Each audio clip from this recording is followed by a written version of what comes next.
Hello বন্ধুরা, আজ আমরা চলে এসেছি উত্তরপাড়া কফি হাউসে। এই কফি হাউসের দোলতলা ঘাটের উল্টো দিকে। এখানকার অ্যাম্বিয়েন্সটা খুবই সুন্দর। প্রথমে আমরা দোতলায় বসেছিলাম, কেন তিনতলার রুফটপে বসবো বলেছিলাম, ফাঁকা না থাকে আমাদের দোতলায় বসতে বলেছিল। যে দোতলার অ্যাম্বিয়েন্সটা খুবই সুন্দর। দোতলার ওপরের সিলিংটা কড়িবর্গা দিয়ে তৈরি। এখানে সুন্দর একটা ঝাড় লণ্ঠন রয়েছে, আর দেওয়ালটা ফটো ফ্রেম আর বই দিয়ে সাজানো। আধুনিকতা আর পুরনোর মেলবন্ধনে তৈরি এই দোতলার ঘরটা।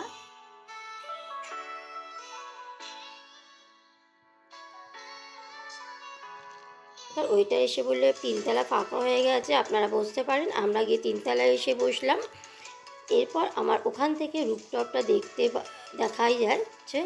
আর এমনি খুব তিনতলাটা খুব সুন্দর করে সাজানো, এবং রুফটপ থেকে গঙ্গার ভিউটা দারুণ লাগে। এখানে চাইনিজ, কন্টিনেন্টাল সব রকম খাবারই পাওয়া যায়।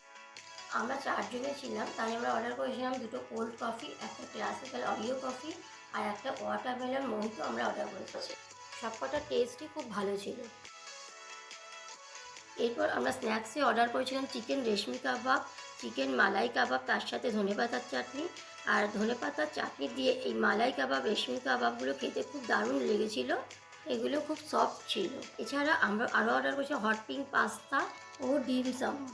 পাস্তা ও ডিমসাম টেস্ট করে দেখেছিলাম, এগুলো খেতে দারুণ লেগেছিল। খাবারের কোয়ালিটিও খুব ভালো ছিল এবং দামটাও রিজনেবল ছিল। রুফটপ থেকে খেতে খেতে গঙ্গার ভিউটা দারুণ লাগছিল।